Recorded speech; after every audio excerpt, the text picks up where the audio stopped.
Hey guys, welcome back to my channel, or I don't actually know where I'm going to be posting this. This is just a very spur of the moment reading. It's funny because growing up, I've never been like super drawn to like horror movies or anything gory. Actually, I was really scared of horror movies when I was younger, and I'm not like huge into Halloween, but I was really wanting this deck for Mystic Moon because I just love the messages. And I guess I have been drawn to both of her decks that are sort of more like dark messages, but I don't get a dark energy from them at all. I actually get like a really good messages regarding the twin flame journey and just where people are at, because there is a lot of light and dark on this journey. So I already had the Dark Night of the Soul, and I wanted this Mystic Midnight Oracle.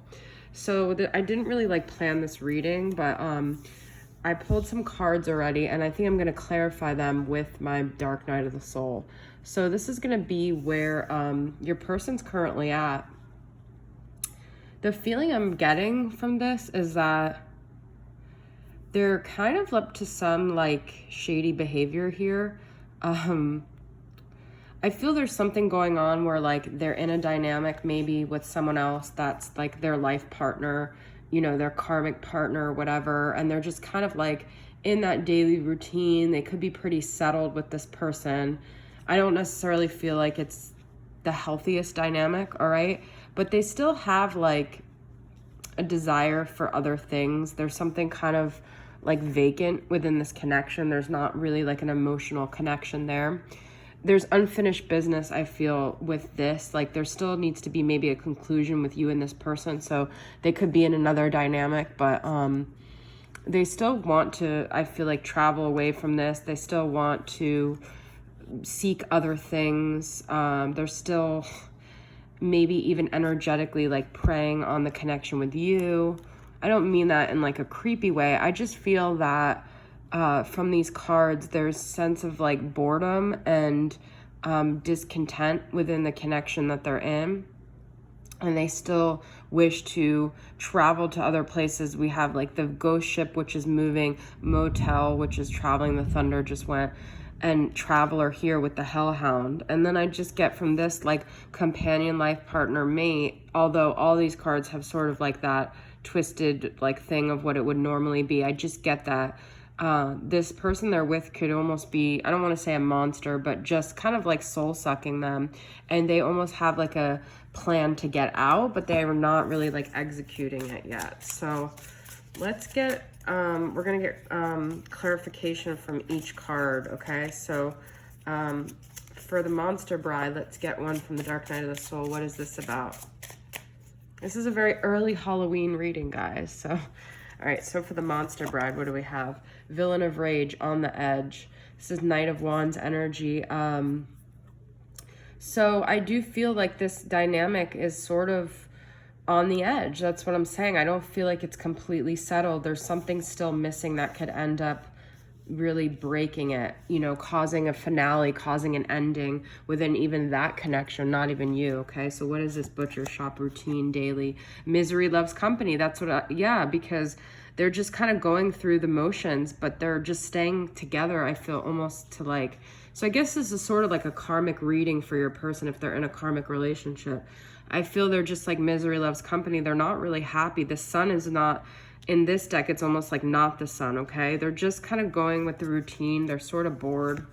There's not really a lot of fulfillment here. What's this planning, calculated, ice pick about? My cards are not really all facing the same way. Ace of Sorrow, self-loathing, Ace of Cups. Maybe someone at some point is going to be truthful with their feelings and stop just, you know, inflicting it on themselves as a way to avoid being truthful, because Ace of Cups I feel is eventually like your heart opening. So I feel there's like a blockage to this person's heart, and that eventually they will be authentic with how they truly feel. All right, let's get for this Hunter Prey Traveler some clarification. What is this about? This is Page of Pentacles, fruitless. Okay, that they want to travel away from this dynamic because they don't feel like there's fruitfulness. Now take this as it resonates. It could even be your connection, but there's something that's just like moving away from a connection that's no longer fulfilling them, okay? What is this vanished ghost ship about? Vacant. I feel that this is people being emotionally checked out in this dynamic, but let's see. Dictator of torment, cold-blooded. This is King of Swords. That's kind of emotionally checked out. It's just a cold relationship. There's not a lot of affection. There's not a lot of intimacy. It's vacant. It's empty of like true emotion, this connection, okay? And so you can't see, I guess, because I was recording it. Motel Hell. What is this about? It's almost like I feel like this connection, you guys, this person might go on trips, but they end up fighting a lot when they're like on these trips together. So let's see what it has to say. Page of Swords, mind games. Yeah, it's like there's not really clear communication. So it's like, you know, that feeling, and that's that vacant feeling too. When you take a trip with someone that you're in a relationship, when it feels very cold, it feels very empty. You almost feel lonelier when you're away with them, because then you're isolated even from like the comforts. I know about this just as like my job as a flight attendant. Like when I'm in hotels, motels, I feel like a lot lonelier.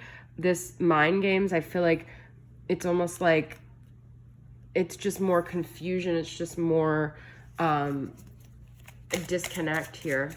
All right, so let's get this Angel of Death conclusion finale. What's that about?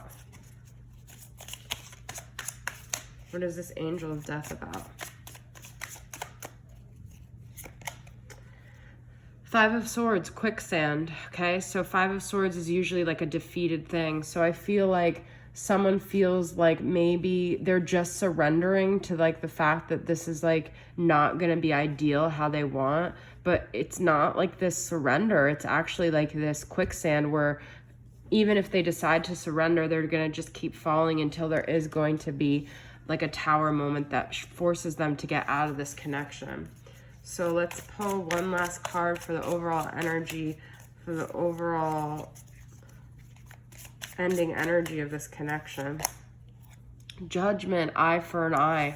There has to be like a judgment day, a justice, karmic balance here, okay? Eventually, a situation is going to have to get karmically balanced. And I feel like the people in this dynamic, they feel it. They feel the karma on their dynamic, because if this, your person's in a karmic relationship, and I feel like eventually then eye for an eye will happen. There will be judgment day. There will be a turning point where things have to end up the way they were supposed to. So I know that I only use Dark Night of the Soul and Mystic Midnight Oracle, so it's not like this could be an overall uplifting message, but I do feel like there's still that layer of karma that you would find in any other reading within this dynamic and this connection, okay?